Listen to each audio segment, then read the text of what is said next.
Hello दोस्तों, स्वागत है आपका हमारे चैनल पीकेएस ऑफिशियल में।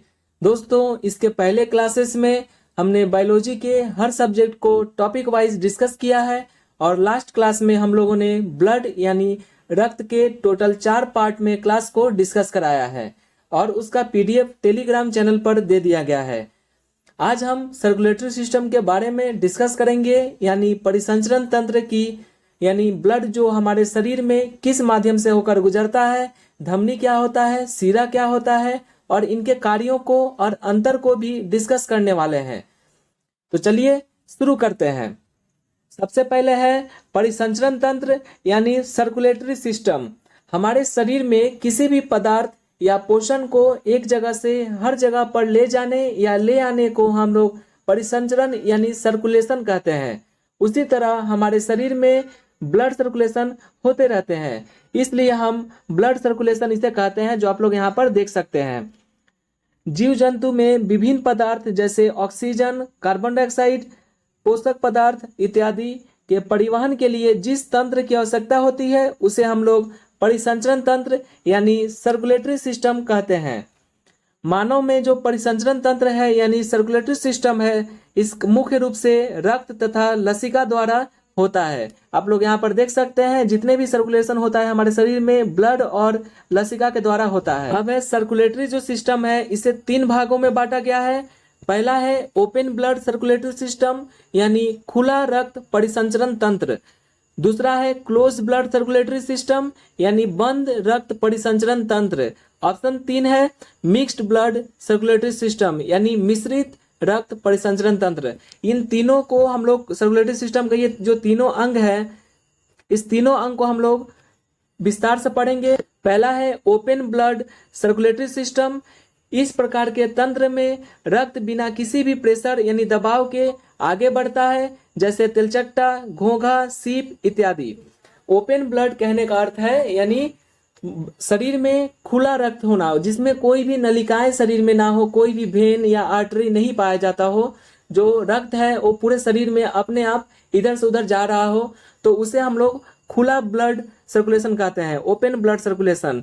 जैसे आप लोग यहाँ पर स्नेल देखे होंगे, ये स्नेल में क्या होता है, इसके बॉडी में ये ओपन ब्लड सर्कुलेशन है, इसमें कोई भी नलिकाएं नहीं पाई जाती है। ये ब्लड ऑटोमेटिक इस शरीर में ऐसे ही फ्लो होता है, जिसके कारण इस सब जीवों में क्या होता है, एक बाहरी कंकाल दे दिया गया रहता है, जो आप लोग यहाँ पर देख सकते हैं। यह कंकाल इसलिए दिया जाता है, मान लीजिए अगर इस जीव में जो ब्लड है वो संचरण कहीं बॉडी में ज्यादा हो तो कहीं कम हो, इससे क्या होगा, इसमें अगर कंकाल नहीं रहेगा तो इसका जो शरीर का जो शेप है, आकार है, यह अनियमित हो जाएगा। इसलिए इसमें क्या दिया दिया जाता है, बाहर एक बाहरी कंकाल प्राप्त होता है इन लोग को, जिसके इनके शरीर के शेप को बनाए रखता है। उसी तरह जो तिलचट्टा होते हैं यानी कॉकरोच होते हैं, ये कॉकरोच के भी बाहरी कंकाल पाए जाते हैं। उसके बाद इनमें भी क्या होता है, ओपन ब्लड सर्कुलेशन होता है, इनमें भी कोई नस या वेन नहीं पाई जाती, ये खुला ब्लड सर्कुलेशन है। आई होप आप लोग समझ गए होंगे। जो शंख होता है, समुद्री जीव जैसे सीप, शंख, ये सब क्या हो जाएंगे, ओपन ब्लड सर्कुलेशन सिस्टम इनके शरीर में होता है। दूसरा है क्लोज ब्लड सर्कुलेटरी सिस्टम। इसमें रक्त एक नली के माध्यम से एक निश्चित प्रेशर यानी दबाव से आगे बढ़ता है, जैसे मानव, बकरी, गाय इत्यादि। क्लोज ब्लड यानी जो हमारा जो मानव शरीर है, इसमें क्या होता है, इसमें नसें पाई जाती है, नलिकाएं पाई जाती है। इस नलिकाएं के द्वारा क्या होता है, रक्त एक जगह से दूसरे जगह सर्कुलेट होता है। और नलिका जब होगी इसमें, यानी जब एक नली होगी, इस नली में प्रेशर क्रिएट होगा। हार्ट जो चैप्टर है इसमें, उस हार्ट में हम लोग बताएंगे कि जो ब्लड प्रेशर होता है वो हार्ट कितना ब्लड प्रेशर से भेजता है और कितना ब्लड से प्रेशर से यहाँ पर हार्ट में ब्लड आता है।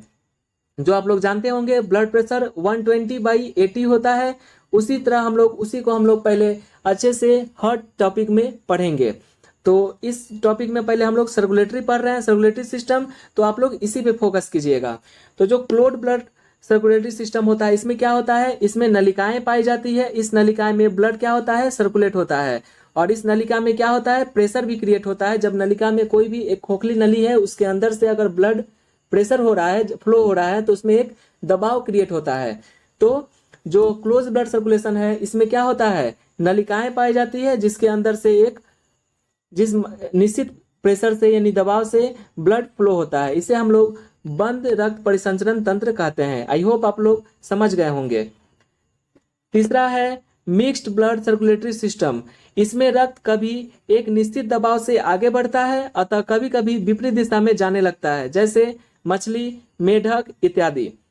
तो जो मिक्स्ड होता है, यानी जैसे मान लीजिए ये मछली है जो जलीय जीव, इसके कुछ हिस्सों में क्या होता है, जैसे जो इसका जो टेल है, पूंछ है, इस टेल में क्या होता है, रक्त नलिकाएं पाई जाती है, और बीच वाले बॉडी पार्ट में इसमें रक्त नलिकाएं नहीं पाई जाती है। तो इनमें ओपन भी होता है और क्लोज्ड दोनों सर्कुलेटरी सिस्टम होता है। इस तरह के जीव को हम लोग मिक्स्ड सर्कुलेटरी सिस्टम यानी मिश्रित ब्लड परिसंचरण तंत्र में ये सब आ जाएंगे। जैसे मेढक भी है, इसमें भी इसके भी कुछ अंग जो होते हैं वो नलिकाएं होते हैं, और कुछ अंग में ऐसे ओपन ब्लड होता है। आई होप आप लोग समझ गए होंगे open blood circulation, close blood circulation और मिक्स्ड ब्लड सर्कुलेशन। अब जो हम लोग दूसरा पढ़े क्लोज ब्लड सर्कुलेशन, उसी में है रक्त नलिकाएं यानी ब्लड वेसल्स। जो ब्लड जिस नलिकाएं के द्वारा हमारे शरीर में एक अंग से पूरे सारे अंग में सर्कुलेट होती है, तो उसके बारे में पढ़ेंगे। रक्त को ले जाने तथा ले आने वाले नसों को रक्त नलिका कहते हैं।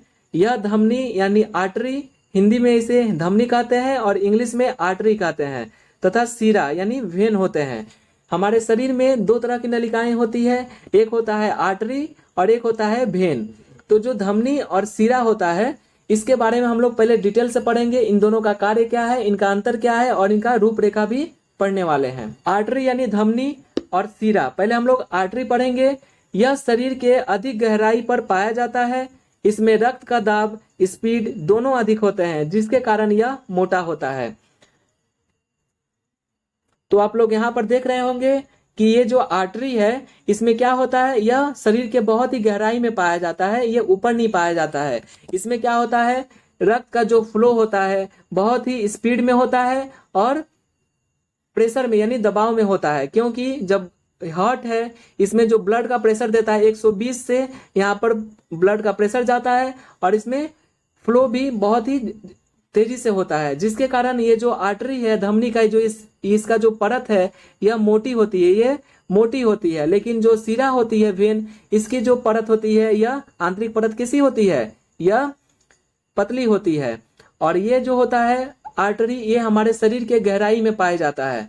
और वेन जो है आप लोग देख सकते हैं, नस जो आप लोग कहते हैं, जो हल्के नीले रंग का होता है, यह ऊपर चमड़े पर दिखाई देती है। और वेन जो होता है गहराई में होती है, और इसका कलर क्या होता है, रेड होता है, क्योंकि इसमें ऑक्सीजन युक्त जो ब्लड बहते हैं, इसलिए ये रेड कलर का होता है। और जो वेन है इसमें क्या होता है, इसमें कार्बन डाइऑक्साइड युक्त यानी जो अशुद्ध रक्त होते हैं ये वेन में फ्लो करते हैं, इसलिए इसका कलर हल्का नीला कलर का होता है। अभी मैंने बताया इसका रंग लाल होता है जो आर्टरी धमनी होता है, और इसका जो इसमें बल्ब नहीं पाया जाता है। बल्ब क्या होता है, यानी कपाट। देख सकते हैं आप लोग यहाँ पर, यहाँ पे कोई भी कपाट यानी बल्ब नहीं, यानी बल्ब का कहने का सेंस है यहाँ पर कोई एक रास्ता नहीं है ब्लड को रोकने के लिए, ऐसे कोई रास्ता नहीं है। लेकिन यहाँ पर वेन में देख सकते हैं आप लोग, यहाँ पर एक रास्ता दिया गया है, एक ऐसे करके एक रास्ता दिया गया है, इसी को हम लोग वाल्व कहते हैं। वाल्व का क्या कार्य है, यह सिर्फ एक ही दिशा में ब्लड को फ्लो करेगा, ये वापस विपरीत दिशा में नहीं आएगा, सिर्फ एक ही दिशा में यह ब्लड को फ्लो करता है। ये कपाट जो होता है आर्टरी यानी धमनी में नहीं पाया जाता है, लेकिन जो वेन होता है इसमें क्या होता है, इसमें यह कपाट आप लोग देख सकते हैं यहाँ पर पाया जाता है। यह रक्त हृदय से लेकर शरीर के अंगों तक जाता है। जो धमनी होता है, ये जो आप लोग देख सकते हैं, ये धमनी क्या करता है, हृदय से जो रक्त होते हैं इसको क्या करता है, पूरे शरीर में भेजता है, हृदय से शरीर की ओर। और जो वेन का कार्य है इसका ठीक उल्टा है, यह क्या करता है, यह शरीर से ये पूरे रक्त को हार्ट की ओर भेजता है। तो आप लोग दोनों का डिफिनेशन समझ गए। शुद्ध रक्त बहता है, जो धमनी होता है इसमें शुद्ध रक्त बहता है, और एक अपवाद है फुसफुस धमनी, इसमें अशुद्ध रक्त बहता है।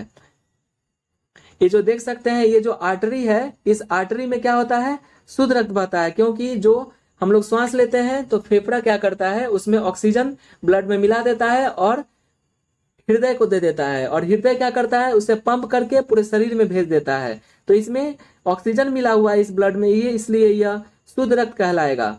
और जो आर्टरी होता है जो धमनी इसमें शुद्ध रक्त बहता है, लेकिन जो अपवाद है फुसफुस धमनी यानी जो फेफड़े से लगा हुआ जो धमनी है वो क्या करता है, यह जो हार्ट है ये फेफड़े को भेजता है उसमें ऑक्सीजन मिलाने के लिए, उस ब्लड में ऑक्सीजन देने के लिए उसमें ये पल्मोनरी धमनी के द्वारा ये ब्लड को भेजता है हार्ट, इसलिए उस धमनी में अशुद्ध रक्त बहता है, यह अपवाद है। और बाद बाकी जो होता है यह इसमें शुद्ध रक्त बहता है धमनी में। आप लोग ये हमेशा याद रखेंगे कि धमनी में शुद्ध रक्त और जो वेन होता है इसमें अशुद्ध रक्त बहता है। इसी का उल्टा यहाँ पे हो गया सीरा का, अब इसी का क्या होता है यहाँ पर उल्टा होता है। यह शरीर के कम गहराई पर पाया जाता है, इसमें रक्त का दाब स्पीड दोनों कम होता है, इसलिए इसकी दीवारें क्या होती है, पतली होती है, जो अभी मैंने चित्र में दिखाया।